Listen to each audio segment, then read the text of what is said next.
സ്നേഹം, ദിവ്യസ്നേഹം, സ്നേഹം, ദിവ്യസ്നേഹം. തെസ്സലോനിക്കർക്ക് എഴുതിയ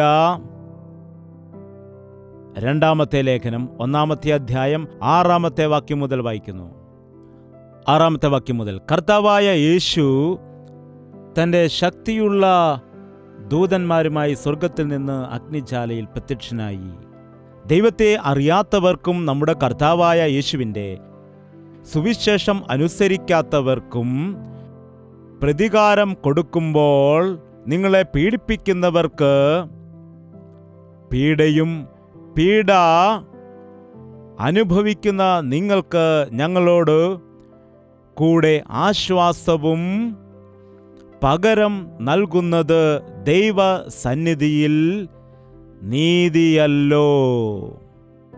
ദൈവത്തെ അറിയാത്തവർക്കും നമ്മുടെ കർത്താവായ യേശുവിൻ്റെ സുവിശേഷം അനുസരിക്കാത്തവർക്കും പ്രതികാരം കൊടുക്കുമ്പോൾ നിങ്ങളെ പീഡിപ്പിക്കുന്നവർക്ക് പീഡയും നിങ്ങൾക്ക് ഞങ്ങളോടുകൂടെ ആശ്വാസവും പകരം നൽകുന്നത് ദൈവസന്നിധിയിൽ നീതിയല്ലോ.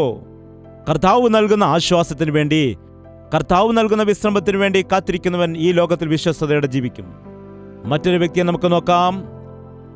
നാബോത്തിനെ കുറിച്ച് വായിക്കാം.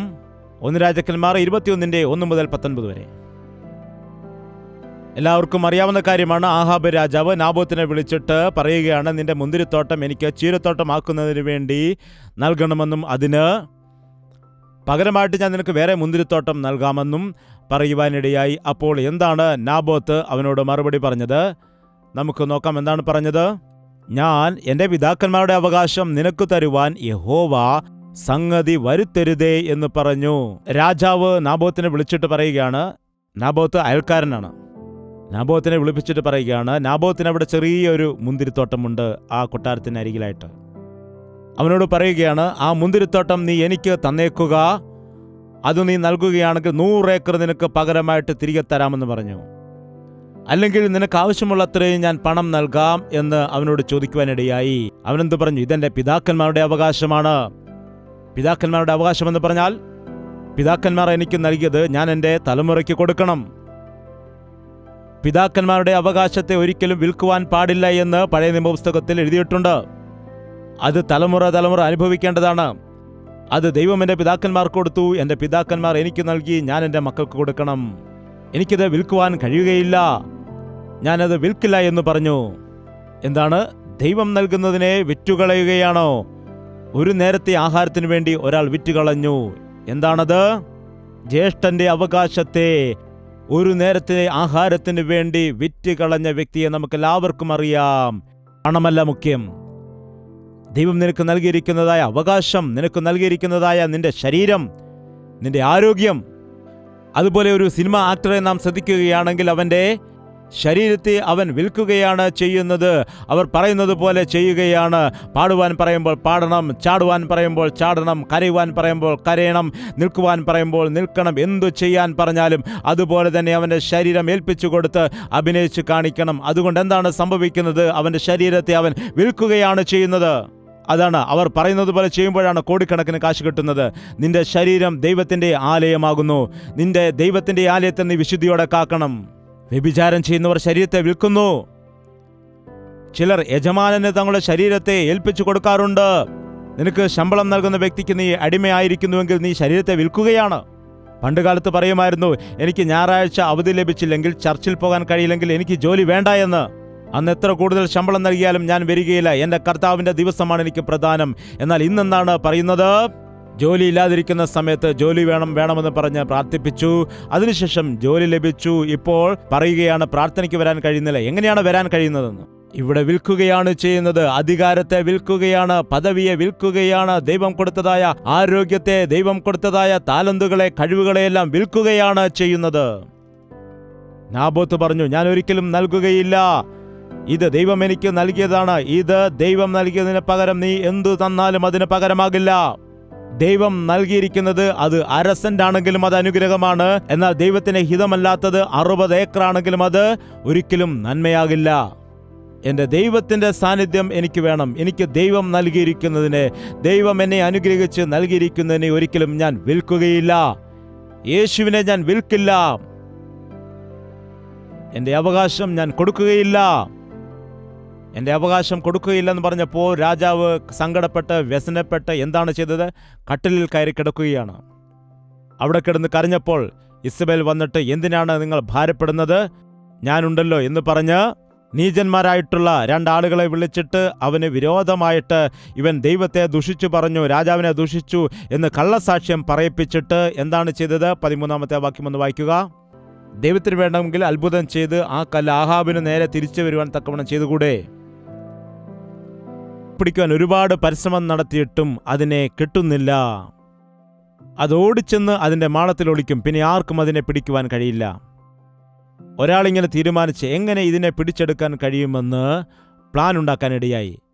അതിനുവേണ്ടി എന്തു ചെയ്തെന്നറിയാമോ? കുറേ മാലിന്യങ്ങളും ചപ്പ് ചവറുകളും ദുർഗന്ധം വമിക്കുന്ന സാധനങ്ങളും കൊണ്ടുവന്നിട്ട് മുയലിൻ്റെ മാളത്തിന് അരികിൽ കൊണ്ടുവന്ന്, മുയൽ മാളത്തിൽ ഇല്ലാതിരുന്ന സമയത്ത് ആ മാളത്തിൽ നിറയ്ക്കാനിടയായി. വീണ്ടും മുയലിനെ പിടിക്കാൻ ഓടിച്ച സമയത്ത് ഇത് ഓടി വന്ന് മാളത്തിൽ ഒളിക്കാൻ നോക്കിയ സമയത്ത് നോക്കിയപ്പോൾ അവിടെ ദുർഗന്ധമാണ്, മാലിന്യമാണ്, അവിടെ ഇരിക്കുവാൻ കഴിയില്ല. വലിയ ദുർഗന്ധം വമിക്കുന്നു. അത് അകത്തേക്ക് പോകാൻ നോക്കിയപ്പോൾ അതിൻ്റെ ശരീരം വെളുത്ത് നനുത്ത ശരീരത്തില് ഈ ദുർഗന്ധം, ഈ ചെളി, മാലിന്യം പിടിക്കുവാനിടയാകും. അതുകൊണ്ട് അത് അകത്തേക്ക് പോകാതെ അവിടെ തന്നെ നിന്നു. ഇവിടെ നിന്ന് വേട്ടക്കാരൻ വന്ന് എന്നെ കൊന്നാലും ശരി, ഞാൻ മരിക്കാൻ തയ്യാറാണ്, എന്നാൽ അകത്തുപോയി മാലിന്യത്തിൽ കിടക്കുവാൻ, അങ്ങനെയുള്ള ഒരു ജീവിതം നയിക്കുവാൻ ഞാൻ ആഗ്രഹിക്കുന്നില്ല എന്ന് പറഞ്ഞു. ഒരു ക്രിസ്ത്യാനിയുടെ ജീവിതം അങ്ങനെയായിരിക്കണം.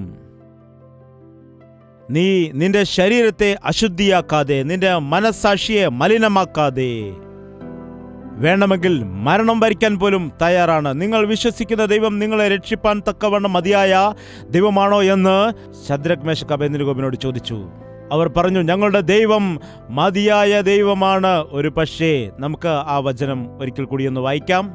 ദാനിയേലിന്റെ പുസ്തകം, നിങ്ങളത് അണ്ടർലൈൻ ചെയ്യേണ്ട വാക്യമാണ്. അഗ്നിശോധനകൾ വരുമ്പോൾ ദൈവത്തിനു വേണ്ടി ധൈര്യത്തോടെ നിലനിൽക്കുമെന്നുള്ള തീരുമാനം, വേദപുസ്തകത്തിലെ അങ്ങനെയുള്ള വിഷയങ്ങൾ നാം തീർച്ചയായും മനസ്സിലാക്കേണ്ടതാണ്. ദാനിയേൽ 3-ാം അധ്യായം 16-ാമത്തെ വാക്യം. ശദ്രക്കും മേശക്കും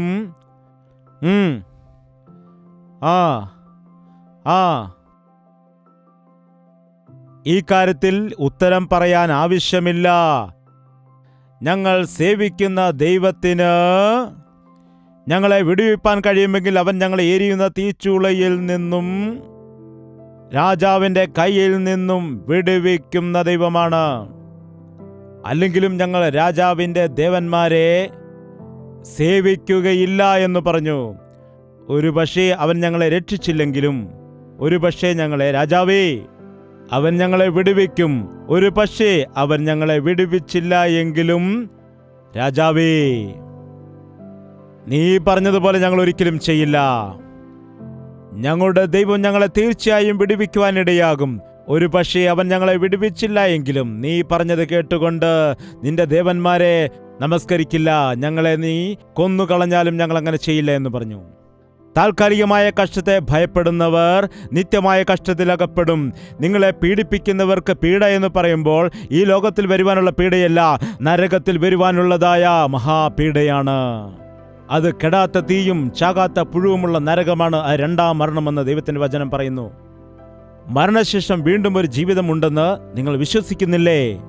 ഈ ലോക ജീവിതമാണ് നിങ്ങൾക്ക് വലുത്. മരിച്ചു കഴിഞ്ഞാൽ പിന്നെ എന്തു ചെയ്യാൻ കഴിയും? മരിച്ചു കഴിഞ്ഞാൽ ഒന്നുമില്ല എന്ന് വിചാരിക്കുന്നെങ്കിൽ മരണത്തിന് ശേഷമാണ് യഥാർത്ഥ ജീവിതം. മരണശേഷമാണ് യഥാർത്ഥ ജീവിതമുള്ളത്. സ്തേഫാനോസിനെ കല്ലുകൊണ്ട് എറിഞ്ഞു കൊല്ലുമ്പോൾ കർത്താവേ, ഇവരോട് ഈ ദോഷം കണക്കിടരുതേ എന്ന് പ്രാർത്ഥിച്ച് തന്റെ ആത്മാവിനെ ഏൽപ്പിച്ചു കൊടുത്തു. അവൻ കർത്താവിനെ കാണുവാനിടയായി.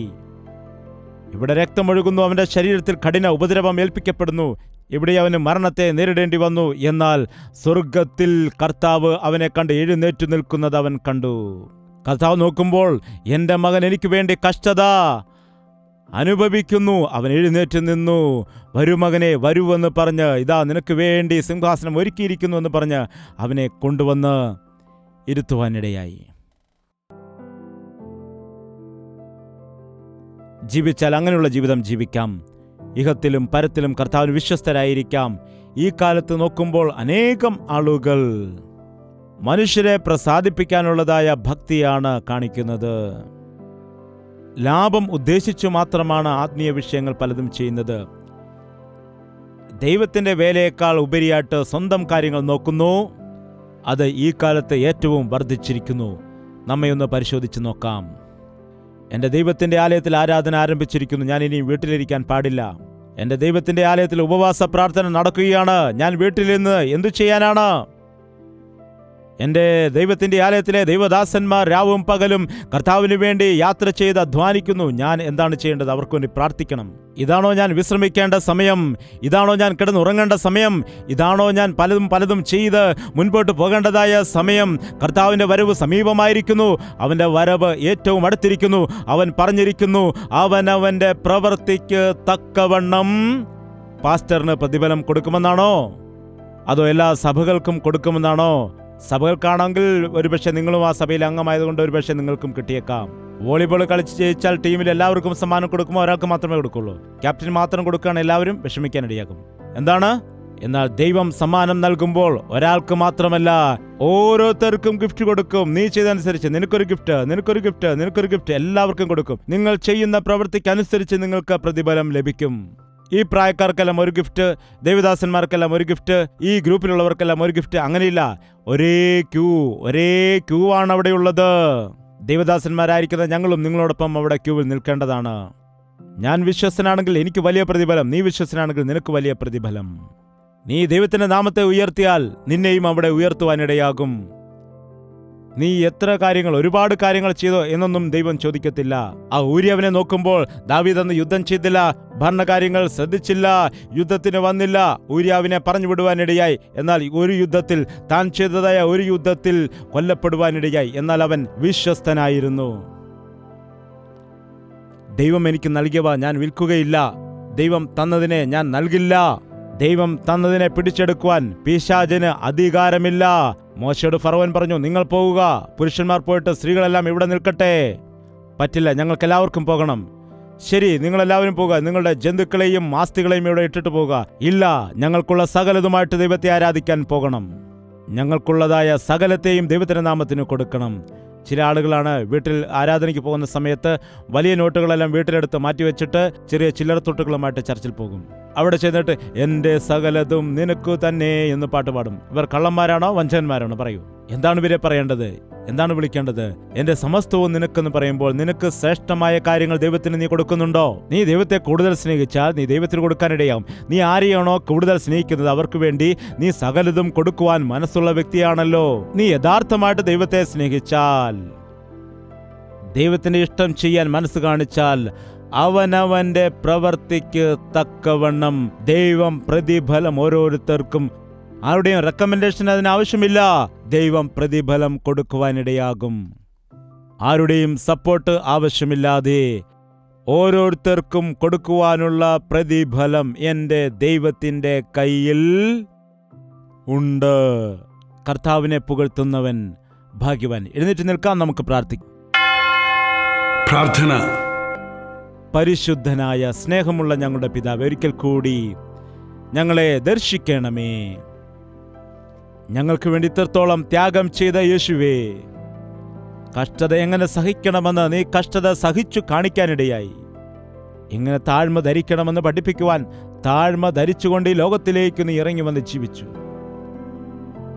എങ്ങനെയാണ് വിശുദ്ധരായി ജീവിക്കേണ്ടതെന്ന് ഈ ലോകത്തിൽ നീ വന്ന് ജീവിച്ചു കാണിക്കാനിടയായി. എങ്ങനെയാണ് പരീക്ഷകളെ ജയിക്കേണ്ടതെന്ന് കാണിക്കുവാൻ എല്ലാ പരീക്ഷകളെയും നേരിട്ടുകൊണ്ട് നീ ജയിച്ചു കാണിക്കുവാനിടയായി. നിന്റെ കാൽപാതകളെ പിന്തുടരുവാനുള്ള ഭാഗ്യം ഞങ്ങൾക്ക് നൽകണമേ. ഞങ്ങൾ ഇവിടെ നശിച്ചു പോകുവാനിടയാകരുതേ. കർത്താവിൻ്റെ സാക്ഷിയായിട്ട് ഞങ്ങൾക്ക് ജീവിക്കുവാൻ, ആവശ്യമെങ്കിൽ രക്തസാക്ഷിയാകുവാനും കൂടെ ഒരുക്കത്തോടെ ആയിരിക്കുവാൻ ഞങ്ങളെ സഹായിക്കണമേ. ഞങ്ങൾ എത്ര പണം സമ്പാദിച്ചാലും അത് ഞങ്ങളോടൊപ്പം വരില്ല എന്നും, ഞങ്ങൾക്ക് ഈ ലോകത്തിൽ എത്ര വലിയ പേരുണ്ടെങ്കിലും അതൊന്നും സ്വർഗത്തിൽ കാണുകയില്ല എന്നും, നീ ഞങ്ങൾക്ക് നൽകുന്നത് എന്താണോ അതുമാത്രമാണ് നിലനിൽക്കുന്നതെന്നും, നിന്റെ പുകഴ്ചയ്ക്ക് വേണ്ടി ഞങ്ങളെ തന്നെ ഒരുക്കുവാൻ സഹായിക്കുമാറാകണമേ എന്നും ഞങ്ങളുടെ ഹൃദയത്തിൽ ഉണർവ് നൽകണമേ. യേശു ക്രിസ്തുവിന്റെ നാമത്തിൽ അപേക്ഷിക്കുന്നു പിതാവേ, ആമേൻ.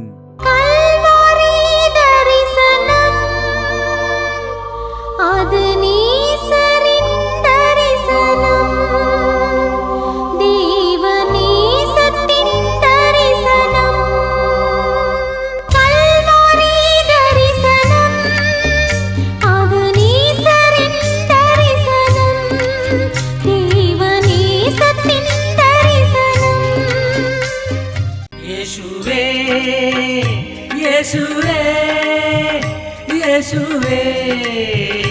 യേശുവേ യേശുവേ യേശുവേ യേശുവേ യേശുവേ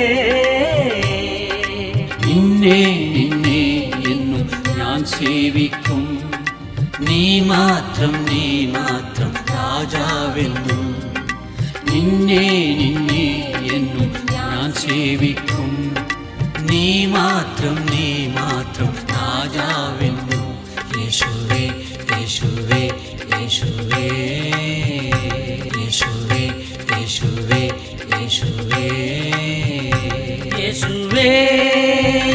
യേശുവേ യേശുവേ യേശുവേ യേശുവേ യേശുവേ യേശുവേ യേശുവേ യേശുവേ